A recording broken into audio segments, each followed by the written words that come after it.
if you are hired in an early stage startup, it's also to propose your idea. They expect someone as involved as the CEO, as the CTO, and they are ready to change their mind all the time, of course. They're here because they love your ideas, they love your direction. Hey, Nicolas. Hello. How are you? Great. Nice to meet you, Maxence. Yeah, nice to meet you as well. The goal of this podcast is to basically tell stories of people who decided a specific career track. In your particular background, you decided to join an early stage startup as a founding engineer. So that would be the topic of today. Maybe before diving in, can you give us a brief background of who you are and what you basically did before joining Phospho? Sure. So my name is Nicolas. I'm currently working at Phospho as a founding engineer, which means that I basically do a lot of software development all day. Yeah. I joined 1 year ago. Before that, I used to be a consultant, a data science consultant at McKinsey Quantum Black. Yep. And I graduated from both a business school, HEC, and an engineering school, Telecom Paris. Maybe if we go back to your graduation, I guess having a background in business and also engineering open many doors, right? I mean, you could potentially do lots of different things. What was your thought process regarding what was your next step post graduation? Yeah, I mean, during my last year of study, I just did 2 years in an engineering school. Yep. It was COVID. I was head down deep in mathematics. Yeah. And I had to do one final year at HEC. And I was just a bit overwhelmed by going back to school on the campus in the suburbs. Yeah. So I decided to keep it easy and do a master in digital. And there are two kinds of people who go in a digital master, either because you don't want to do anything, either because you didn't get any other master. So I was with the crème de la crème. Okay. And during this year, I had the opportunity to take an entrepreneurship path, so like a specialization to create my own startup. And that's what I decided to do during my few months after graduation. I was working on a startup called Instant. It was an instant carpooling app, which is still going well today, actually. They have like more than 1 million users and so on. But at the time, it was going very poorly. Okay. And I had my student loans. I was still living at my mom's place, working on the weekends. When you are an entrepreneur, you work a lot because you love what you do. And I was a bit concerned financially. So I decided to quit entrepreneurship. It was a hard decision. I made a post on LinkedIn about that. And somehow, I don't know, it got viral. I had like 2 million views, people giving support, telling me, oh, you should join me, don't worry, come with me. And so what I did is that I created a Calendly to book a meeting with me, to apply so I can become, so I can work for you. Oh, wow. Okay. And I had more than like 100, 200 people asking me to join their companies. And I made interviews with all of these companies, about like 50. Every morning, like from 8 to 1 p.m., I was just interviewing with random companies, and it gave me a big overview of what you can do with my profile. Okay. Well, unfortunately, it was mostly weird companies. Okay. I mean, mostly startups, I guess, or a lot of startups, a lot of consulting companies as well. What we call SS2I in France. Oh yeah. And so they were booking you in your Calendly link. Yeah, they were booking me in my Calendly. And a lot also of crazy people. I met a guy who wanted to invert gravity. And he was asking me very seriously, like, I need an engineer to invert gravity. Can you do that? Wow. I was like, okay, maybe I know one thing or two, but not this. And eventually I just went with what had the highest pay, which was McKinsey Quantum Black. I had a referral from one of my friends. That's also something that happened, is that I had a lot of friends just reaching out to me 1 year or 2 years above me in my school, who were ready to sponsor me into their companies. And I had a lot of very good opportunities this way. And I joined McKinsey Quantum Black 6 months later. Cool. I think we could spend hours talking about McKinsey. Let's maybe skip that part and go directly to your next step post McKinsey. So you decided to basically leave a very corporate, prestigious position at McKinsey to join a very early stage startup, Phospho, that was just created a few months before you joined them, right? Can you maybe explain us what was the rationale behind joining them? I still wonder. Yeah, but basically, so Phospho it's a startup in AI. We create services for LLM analytics. It's a platform to analyze text, to do NLP and stuff like that. I keep it vague because it's still early stage, and in early stage it's vague, you know. Yeah. So how did I decide to join them? Well, I first learned about GenAI when I just joined McKinsey, like 1 month or two. I discovered ChatGPT. I was working for 1 month at McKinsey, and my mind just was blown away. You know, I was like, wow, this is better than the internet. It's just crazy. Yeah. And I also discovered Longchain, and I made a quick prototype. It was a little app where you could search the web to find how to create a lesson for a class, basically. Okay. And it was for my mom. My mom is a teacher for middle school children. And I showed this little app to my mom to help her prepare her classes. And she was like, wow, that's awesome. It's all... Yeah. I mean, she will obviously say that, but it was very nice of her. Yeah. And she was like, yeah, you should show this to your colleagues, and they will love it. So in January, I showed it to some colleagues. I was like, hey, do you know about GenAI? It's some crazy stuff that's happening. And nobody really cared. At this point in time, I mean, when you have consultants sleeping 5 hours a night, of course, they won't care about some random chatbot that you just did. Yeah. So I was a bit underwhelmed. And I didn't manage to work on this kind of topics, or not enough. And at some point, it just snapped. I was like, actually, they need me more than I need them. So let me just find a company and work there to do GenAI full time. Yeah. And at this point, it was a big hype around GenAI. And I received like 1 or 2 offers every day from people that asked me to join their company. So I just took a few calls, and it was pretty fast. And people were reaching out to you because you were posting a lot on LinkedIn, right? Absolutely. Yeah. Was it a strategy for you to basically find your next step? Absolutely. I first shared everything with my mom. She approved. So I shared it on the Slack at Quantum Black. Nobody cared. So I was like, okay, let me post this on LinkedIn. Yeah. And people loved it. So I kept posting about what I learned, about the field, about, just interesting demos I was finding. One cool thing that I found was a clone of GitHub Copilot, but open source. And I don't know why, but this post that I made gathered more than 100,000 views. And it was more than the publication from the company itself. And so the company that created this Copilot clone reached out to me, and they were like, yeah, how did you do it? Why is your post in French more interesting to the people than what we are doing for work, you know? And yeah, just posting on LinkedIn helps you a lot, increase your visibility. Yep. And that's what I would recommend as well to every new graduate. And so how did you manage to meet with the 2 founders of Phospho? They first reached out to me on LinkedIn, not to recruit me. They wanted to sell me their product. I tried the product. It was the worst product I ever tried. But I was like, at least they have something. So they understand MVP, how to ship fast. They have the mindset. I can work with these people, you know. I gave them some feedback, and 2 weeks later they had fixed everything, and I just loved it. I was like, wow, I want to work with these people full time.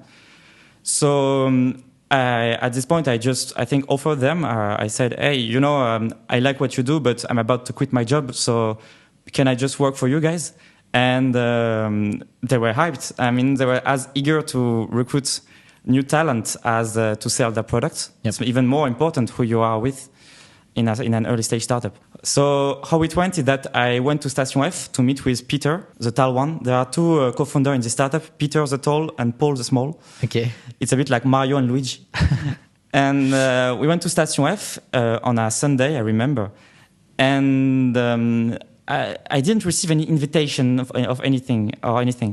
And Peter told me, don't worry, I will give you the badge of my co-founder. You can just go there, go through security, nobody cares. So he gave me the badge.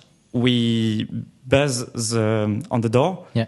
And we get immediately arrested by kicked the out on day security one. guy. And he's like, man, I know you are not from here. And indeed, I don't look like Paul Louis on the photo. Yeah. And so we got kicked out and we went to Felicita. We did some system design. We had a long conversation. It was supposed to last 30 minutes. And 2 or 3 hours later, we were still speaking about what we should do, how we should do it. Yeah. Yeah, we had a good energy. And that's when I was like, okay, we should work together for real. Usually when I'm talking to people who are working in the corporate world, when they think about joining an early stage startup, they also think about how they can sort of match their salary expectations in an environment where it's an early stage company. Sometimes the company hasn't raised yet. In your case, was this a subject for you? And if yes, what do you recommend in terms of negotiation with an early stage startup? Yeah, definitely. It was very important for me. I mean, I quit my first startup because I didn't have enough money. So I don't want to go back to this situation. And but actually, yeah, Phospho matched my whole salary. I think the salary question in early stage startup is a bit it's a bit taboo. But when you are an early stage startup, you have a lot of government aids as a GEI. Yep. So if they say, we don't have enough money, whatever, it just means that they don't want to work with you, basically. Otherwise, what's the difference? They will have 17 months of runway instead of 18. Yep. It's kind of the same. So you need to really highlight your value and make them want to have you. Yeah. That would be my advice. There is also a trade-off between equity and salary. Yep. On the long run, it's more profitable to have equity, but it's a very, very long run, like 5-10 years. Yep. In the short run, just ask for more money. Yeah. What's the typical range of equity people can expect while joining a very, very early stage company? I think there are some guidelines regarding this. In my case, I joined and I already knew they were about to raise. Okay. They were still raising, closing some few papers. Yeah. Term sheet was not signed, anything. But the hard work was done. Yep. Right. So if you join before fundraising, it will be like 10-20%. After fundraising, it's 1 or 2%. And if you go and if you are a later employee, there are already 10 people, you can expect less than 0.5%. And it's actually not so bad because if you do the computation according to the valuation, it's like 50,000, 100,000 euros. So it can be good money. Yeah. So when you joined Phospho, what was your scope basically? Because that was the very early stage. You're one of the first employee, if not the first one. Yeah, founding engineer. It's a title, doesn't mean anything. Yeah. It's just you are part of the. It's a concept that comes from Silicon Valley. In France, we have this nice dichotomy: business, you will become sales; engineering, you will become a tech, and they don't speak to each other. It's very different. In the Silicon Valley, everyone is doing tech, everyone is programming, but everyone is also looking for money. Everyone is selling all the time. Yeah. So you have this position called founding engineer, which means you're early part employee. Of the funding stage, funding team, and you need to code as well. Yeah. That was basically all that was expected from me. Founding engineer also means that I think I was kind of a personality hire. Yeah. They liked who I was. So, the scope of my work was you should do code and you should invest yourself a lot. Today, I would say that 60% of the time I code features, I program, both backend, front-end, whatever, any kind of technology. 20% of the time I do product work. I interview users, I do product management, project management, and so on. And 20% of the time I do purely management, like I book meetings, I review work, send emails. Yeah. So it's a very broad role, and it suits, I think, my profile well because I come from both a business school and an engineering school. Yeah. You mentioned Silicon Valley. I think at the beginning of your Phospho journey, you flew to SF for a YC, right? How was your experience starting your full-time job there in the US? It was a bit of a surprise. We didn't quite start right in San Francisco.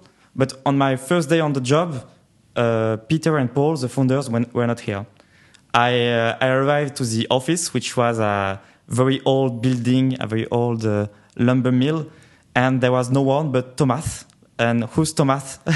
Just a friend who was hanging around with a southern accent who welcomed me. And he was like, yeah, come here. You can just work. I don't have any MacBook, anything. I was a bit, it was a bit strange. But then I received a text from Peter, which said, sorry, we are currently in San Francisco to meet some investors and so on. By the way, is your passport up to date? Because you will need to come as well. We just got accepted into the YC. I was like, okay, yeah, sure. Let's go from this old sawmill to San Francisco. Let's do it. And so for 1 month, I worked a bit alone, and then I took the plane and I joined them at San Francisco. San Francisco is a weird city. I got off the airplane. The taxi drove me to a nice little house in the suburbs. Very quiet place, very quiet atmosphere, some trees. I meet Peter and I say, wow, this place is so nice, it's so quiet, there's not too many people. And he tells me, man, what do you mean? This is like the city center. This is like where there is the most life, every bar. This is like the night, the place to go out. It's Mission Districts. I was like, what the hell? It looks like just an aire d'autoroute, like a gas station in the middle of France, or Levallois-Perret. I don't know. It was pretty foreign as an experience. Because San Francisco is much less dense than Paris. Yeah. And when you come from Paris, you cannot help but compare everything to Paris. It was an interesting experience. Very, very weird. Like you walk through the streets and there are people with a sweatshirt where it's written NVIDIA, Apple. You go to a coffee shop and there is a founder of a startup that just raised $10 million, writing some code, drinking a matcha latte. You go to events from Notion, for OpenAI, all of these companies that you only see on Twitter or YouTube, and they are all here and pretty accessible. I mean, it was a nice experience.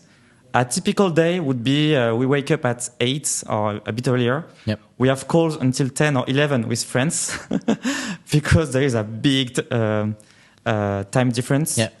Then we went to the WeWork where we had tap kombucha to drink. We meet other French founders for lunch, eating some tacos or Mexican food usually, very tasty. And then in the afternoon, we would go to a hackathon or an event. Every day there is a hackathon in something. One of them was in the AGI house. It really marked. I have a great memory of this event because it was really in some guy's house. The AGI house is just a millionaire who basically host event or host hackathons. Yeah. And you have his kitchen, his gym. Sometimes you see him in a robe, like walking around half naked. And at the same time, you have these big execs from NVIDIA trying to sell you their GPUs. And you have nerds coding on their computers. A bit surreal as an atmosphere. So you spent quite some time there, and then you came back to Paris. Yeah. Maybe can you explain us how big is Phospho now? What is the product? How the product has evolved since your time in SF? Yeah. So right now we are 6 employees. We are working with a few CAC 40 companies. We mainly address the French market, and we offer them a text analytics platform. Basically, imagine Google Analytics, but for your LLM app. We also, while we were here, we worked on a project called LLM Colosseum. The pitch is that we made large language models fight each other in Street Fighter. And this is such a silly idea that we did during the Mistral Hackathon that was held in San Francisco. And this got us a lot of exposure on social media. And this is typically something that I would have only done in San Francisco. Yeah. Phospho, I think we are still very early stage. What we have now is 2 products. We have one analytics platform, and we have one search engine, AI-assisted search engine, which is called TAC. And we are looking to develop more and more AI products to improve our toolkits and the services that we offer. And so as a founding engineer, what's your relationship with the two founders on a daily basis? Is it like super flat and you just share everything together? Is there any kind of hierarchy like being fight? I mean, yeah, we spent basically 3 months in the same room. When I woke up every day, I saw Peter half naked in front of me brewing coffee. So it creates proximity, you know? Yeah. And I'm very surprised that during 3 months, we just lived together. We didn't know each other that well before, but we were very compatible. So now the organization is pretty flat. And I would say the mistake you make, and it was a mindset that I had to give up when I joined Phospho, is that if you are hired in an early stage startup, it's also to propose your idea. They expect someone as involved as the CEO, as the CTO, and they are ready to change their mind all the time, of course. They're here because they love your ideas, they love your direction. And at first, when I just joined, I was an employee. I was doing what I was told. Yeah. But nobody is here to tell me what I need to do. You need to be very responsible, have a lot of ownership. I recall, for example, when I just joined, I was in this shitty office in the center of Paris, in the old lumber mill, and it was very cold. There was only one heater working, and I kept saying to Peter, Peter, sorry, it's very cold. I was wearing my jacket during the cold, and during the first conversation that we had, he just said, "Man, why don't you just go and buy a heater?" Yeah. And I said, "Yeah, indeed. Why don't I just do that? I mean, I'm cold. I buy a heater. And now I'm no longer cold." Same thing with coffee machine. I think we spent like 3 days without a coffee machine, and I just went and bought one, and that's it. Then I sent them the invoice, and they happily paid it. I mean, you need to have some ownership. Don't expect Peter to solve it from San Francisco because he's the CEO and you're not. Yeah. So you need a lot of ownership and be able to act quick. And on the product and on the tech specifically, have you pushed any direction specifically on the technical subjects? Yes, absolutely. Peter and Paul were just out of school when they founded Phospho. It was pretty amazing for them to be able to get so much funding so fast and so much connection across the whole world of technology. I mean, in 6 months when I was doing my own startup, I don't think I went this fast. But at the same time, I had a bit more experience in technology and implementation. So they were very listening on what I had to suggest on this topic. So I pushed a lot of my features, my vision on the product, and they loved it. Yeah. What's the typical path for a founding engineer within a company? Let's maybe imagine in 10 years from now, if you're still at Phospho, what could be your potential path within the company? Well, my future depends a lot on the future of the company itself, right? Otherwise, the typical path for anyone in a startup is Pôle emploi in 2 years. So I think in 5 to 10 years, if Phospho is still here, and I just wish it will be, it means that we had a lot of success. We have tons of clients, and then it depends on how we structured the company. Yeah. You have basically 2 ways to structure your company. Either it's very hierarchical, like in Microsoft, you have vice president, head of engineering, head of data, team lead, and so on. And you will obviously be at the top of the pyramid, right next to the founders, or even instead of at the place of the founder, because the founders themselves, if the company was bought, maybe they no longer want to work on this project, or they want to start a new company. So it will be very, very high in the hierarchy. Mostly a management role, I think. However, if your company is more structured towards engineering squads, which is the case such at Meta, I think, or at Google, where you have a team working on Gmail, a team working on YouTube, you have little engineering squads, then it's mostly team leads, and you will keep doing exactly the same thing that you are doing as a founding engineer, which means half coding, half managing a team. Okay. Maybe do you have a final advice for someone thinking about joining a early stage startup as a graduate or as someone with a few years of experience before selecting what founders they need to join? What would be your advice? if you have one? Yeah, I mean, it's a thrilling experience, but it's very hit or miss. Unfortunately, early stage means there is a lot of risk, and I wouldn't recommend you to go there if you're just looking for the status or because it's cool. Go there because you cannot do anything else. Yeah. I tried very hard to fit in the corporate machine, to do exactly what I was trained for, to be in data science, and I just couldn't do it. So I had no choice but to go back to entrepreneurship and to do whatever it is that I do today. Yeah. I would happily, if I cannot convince you to not be a founding engineer, then you know what to do to become one. You need to have personal projects. You need to be involved in many technologies, front-end, back-end, data, AI.